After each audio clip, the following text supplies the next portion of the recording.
Box-office, sortie de la semaine, avant-première, rencontre, critique. Tous les mardis, le Ghetto Blaster se glisse dans les salles obscures et vous fait son cinéma.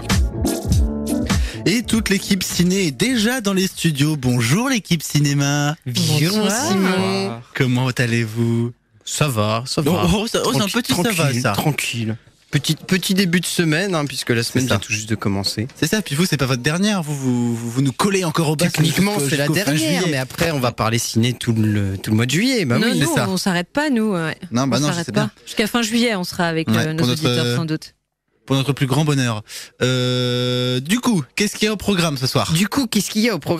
Eh bien, plein de choses, j'ai envie de te dire. On va parler de Tristesse Club, on va parler de Bird People, de Age of Tomorrow, de The Rover, de Swim Little Fish, du retour sur la Ciné Pride. Mais avant, on a des invités, Simon. Tu le savais, ça, quand même, ces invités ? C'est vrai que je voyais deux gens là dans les studios, je me suis dit, mais qui sont ces gens ? Et tu sais qui c'est ? C'est Steven Spielberg et George Lucas qui viennent nous parler du dernier Star Wars. Waouh, trop la classe. Non, je plaisante. C'est Nicolas Brunet et Nicolas Santini. Le jour viendra. Un jour peut-être, on sait jamais. Donc Nicolas Santini, le réalisateur, et Nicolas Brunet, le responsable effets spéciaux de Star Wars Versus. The Way to Shadow. The Way to Shadow, évidemment. C'est pratique d'avoir deux invités qui s'appellent Nicolas à la radio. Nicolas. Mais le problème, c'est qu'ils vont se confondre quand je vais leur poser des questions. En plus, ça va être très drôle. Ça va être compliqué. Donc, vous êtes les deux, on va dire, concepteurs d'un projet qui s'appelle donc Star Wars versus The Way to Shadow, qui est sorti, si je ne me trompe pas, au mois de septembre. C'est ça. Qui a fait déjà plus d'1 million de vues sur YouTube. Donc, on peut le dire, ça a fait son petit buzz. C'est quoi ce projet à la base ? D'où vous est venue l'idée ? À la base, ça fait très longtemps qu'on s'est rencontrés et que Nico m'avait fait la démonstration d'un petit effet spécial de sabre laser qui m'avait beaucoup impressionné à l'époque. Et que du coup, partant de cette possibilité-là, on s'est mis à avoir envie de faire un film de genre. Un fan-film, comme on appelle ça. Un fan-film de Star Wars. C'est compliqué à monter un fan-film de Star Wars ? C'est très simple, puisque de toute façon, personne ne t'aidera à le faire. Tu auras du pognon de nulle part, donc il n'y a pas beaucoup de questions à se poser. Et tu fais avec ce que tu as. Ouais. Tu fais au mieux avec ce que tu as et tu le feras tout seul. Voilà. Vous l'avez monté comment le projet ? Je veux dire financièrement, au niveau de l'équipe, au niveau des acteurs. Comment ça s'est monté au fur et à mesure le projet ? C'est une pure autoproduction. Donc de l'argent le moins possible. C'est-à-dire que tout le monde... j'ai peut-être filé un petit bifton ou deux, je me souviens plus à qui, mais à part personne... Pas moi, non. Pas à toi, moi non plus. Et ce qui a coûté un peu d'argent, c'est de faire des beaux costumes. Et puis et faire des millions de kilomètres pour trouver des décors qui apportent les configurations qui collaient aux scènes qu'on avait écrites. Et sinon, toi, t'as eu un petit peu de frais, Nico, peut-être en logiciel ou des trucs comme ça. Dis que t'as acheté les licences des logiciels qu'on utilisait, dis-le. Oui, tout a été acheté, tout est légal. Non, les caméras qui nous ont aidés pour les effets spéciaux, ça a un peu tiré sur le budget. Mais à part ça, ça va, on a réussi à survivre. La preuve, on est encore là. Oui. On est encore vivant. Donc Nicolas Brunet, je vais me tourner vers toi. Tu as réalisé les effets spéciaux du film. Pour ceux qui ont vu les effets spéciaux, c'est quand même un peu un truc de malade, faut le dire. Parce que les 3/4 du film sont des effets spéciaux, tous les Stormtroopers sont des effets spéciaux, les vaisseaux spatiaux sont des effets spéciaux, enfin... Comment t'as fait ça ? Nicolas aussi, c'est un effet spécial en fait. Il a pas joué dedans. Ils n'avaient pas les moyens a priori de louer des vrais vaisseaux, c'est ça bon le devis était monstrueux, alors on a dit non, on va les faire. Il y avait une grosse caution, c'était pas possible. Ah putain, la caution. Oui, la caution, ça allait pas. Et le carburant aussi, c'était trop complexe. C'était quoi la question ? Donc comment t'as fait ça ? Comment j'ai fait ça ? Avec mes petits doigts, un ordinateur, et puis beaucoup de temps, mais beaucoup de patience aussi. Ouais. Et au début du projet, j'ai appris justement sur ce projet à faire des effets spéciaux en 3D assez complexes. Donc c'est le film qui m'a un peu formé, c'était mon école. Yeah. Et au fur et à mesure que le temps passait sur le film, parce qu'il s'est fait en plusieurs années, donc les effets, les techniques évoluaient. Donc des fois, on devait revenir en arrière pour refaire les effets au même niveau et éviter d'avoir un machin trop moche. Parce que certains des fois font des films où au début c'est moche et à la fin les effets sont super.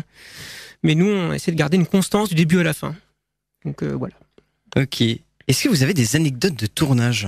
Des petits trucs qui auraient rendu le film compliqué ou des petits moments drôles ? Alors, qu'est-ce qu'on pourrait raconter de marrant ? Parce que c'est pas très marrant en fait les tournages.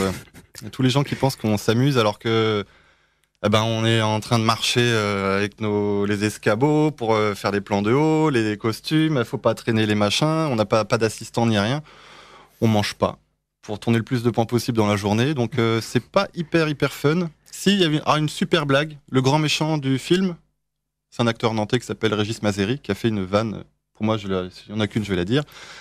Merde, à trop annoncer la vanne, ça va peut-être un peu tomber plat. Il dit, ouais, après le compte Doku, pour ceux qui connaissent, il dit, moi, je suis le site de cul. Voilà. Ouais. Je rien d'autre en magasin, Elle est désolé. mignonne. On l'a vendu à Ah là Laurent là. Ruquier. Hein. Un peu de soutien quand même. Merci. Qu'est-ce qu'on pourrait dire maintenant? Le succès du film. Parce que c'est un succès maintenant. Il y a tout le monde qui en parle. Il y a eu beaucoup d'articles dans la presse. Il y a même eu une diffusion à la télé, je crois, sur TV Nantes. Je crois, oui. Est-ce que ça donne envie de faire une suite? Merde, c'est bien parti. Et la fin, je vais, comment dire, quelque chose d'ouvert? Non, pas du tout. Pas du tout. Non, c'est que le milieu des fan-films, pour répondre sérieusement, est pas du tout valorisé en France. Le milieu professionnel n'y porte aucune considération. Donc, quand on a commencé à avoir envie de faire ce genre de projet, on avait 20 balais, maintenant on en a 30. Maintenant, on veut gagner notre vie, on gagne notre vie, on peut plus passer 35 millions d'années sur un projet pour se faire plaisir ou se faire connaître. Alors c'est vrai qu'à la base, on n'avait pas fait grand-chose. Moi-même, j'avais fait un court-métrage avant, donc c'était mon deuxième film. Nico, pareil, avait pas énormément de projets à son actif. Et c'était pareil, c'était pas calculé que le film nous prendrait autant de temps. Donc, au fur et à mesure qu'on a fait le film, on s'est mis à avoir d'autres projets. Nico s'est mis à faire des effets spéciaux pour des boîtes à côté. Il s'est mis à développer ses propres projets en tant que réal aussi maintenant. Et puis moi, j'ai bossé avec un groupe de musique. J'ai commencé à faire des clips, etc. Et on a fini donc l'année dernière par terminer ce film, parce que plusieurs fois on disait mais on va y arriver ou pas, c'est pas possible. Puis comme disait Nico tout à l'heure, sur le problème quand un projet s'étend aussi longuement, c'est-à-dire que voilà, en 2008 il prend un effet spécial, oh c'est mortel, puis on le regarde en 2012, on fait mais en fait c'est à chier, c'est plus possible. Voilà, donc on progressait aussi, donc voilà, c'était un peu compliqué. C'était le souci, mais. Et là on en est pas mal troisième, sorti, Darius qui réfléchit dans une grotte, sans effets spéciaux, sur le sens de la vie, un truc tourné en une demi-heure, pourquoi pas. Voilà. Bon, et donc peut-être pas une suite, mais est-ce que résultat, vous pourriez vous servir de cette notoriété justement pour peut-être faire un autre projet original et peut-être le proposer? Alors oui, ça ce serait le but. Parce qu'effectivement, le truc un peu dommage à faire autant d'énergie pour un fan film, c'est qu'il n'y a pas les licences. On peut pas toucher un rond avec, on peut pas essayer de le vendre, et on peut pas. Et pour les festivals, c'est très réduit. Il y en a même pas du tout d'ailleurs, en fait. Peut-être aux États-Unis. Ouais, je crois qu'aux J'étais un peu États-Unis, feignant dans la promo. Après, j'ai un peu il est fini, c'est bon, on peut passer à autre chose. Mais effectivement, là-bas, il y a un bon vivier de geeks, de conventions et tout ça. Mais en France, voilà, oui, on a eu 2-3 mails de petits trucs sympas à droite à gauche dans la France. Mais j'ai dit, vous pouvez diffuser le film comme vous voulez. Mais après, bon, ça reste assez restreint. Ça reste une bonne bande démo quand même. Ça peut aider c'est vrai. visuellement à nous faire trouver du travail. Donnez-nous du travail et de l'argent, s'il vous plaît. Donc en fait, quand vous l'avez fait, vous n'avez pas du tout pensé au début de le garder justement et puis le présenter dans des festivals. Vous n'avez pas anticipé le succès que ça allait avoir en fait. En fait, on était nuls au début. On était jeunes, on n'y connaissait que dalle. Alors moi, j'ai écrit un petit scénar. Je pensais, c'est un film, il va faire un quart d'heure, 20 minutes. Donc j'étais à côté de la plaque. Et puis Nico, Max, on va pour 1-2 ans. On fait des trucs à côté. Puis, allez, on va mettre que 30 clones dans le film, t'inquiète pas. Ça ira. Je dis, non, c'est bon, je réduis les passages où il y a des clones, on va resserrer les plans pour qu'il y en ait. Mais non, c'était... Non. Je me suis perdu, là. Non, enfin la question c'était du coup, il n'y a pas une once de regret du coup de ne pas avoir anticipé peut-être ce succès et de l'avoir présenté dans les festivals pour justement ce que vous disiez tout à l'heure, finalement récolter un peu d'argent en plus de la notoriété, j'ai envie de dire. Alors ça, déjà, c'est un petit peu l'objectif de faire un fan film de Star Wars, c'était qu'on savait qu'il y avait un gros vivier dans le monde entier de gens qui cherchent un peu à regarder des Star Warseries, des sabres laser et tout ça. Des Star Warseries ? Oui. Ouais, j'aime beaucoup, oui, je note. parce qu'en fait, fan film, ça pourrait être n'importe quelle licence. Oui, les Star Wars, fait. c'est là où il y en a le plus, ça c'est sûr. Et le succès, on l'espérait, mais après, on l'a pas provoqué. C'est-à-dire qu'en plus, le film est sorti en septembre, il s'est rien passé pendant 5-6 mois. Et en janvier, pouf, c'est parti. Si on a eu Dailymotion au début, on a eu j'ai eu des bons contacts avec Dailymotion France et Angleterre qui nous l'ont pris en première page pendant une semaine, donc ça fait 100 000 clics. Après, depuis 6 mois, il n'y a pas eu 10 000 clics de plus. Par contre, YouTube, YouTube a pris son envol, son essor, et ça fait quelques milliers de clics par jour. Et voilà, et peut-être des petites interventions comme ça nous relance. On voit les courbes, puis pouf. Ah oui, le nombre de clics là, du coup, voilà. va augmenter, c'est vrai. Je vais revenir peut-être un petit peu sur plus la technique. Vous, Nicolas Santini, sur le projet, vous avez beaucoup de casquettes.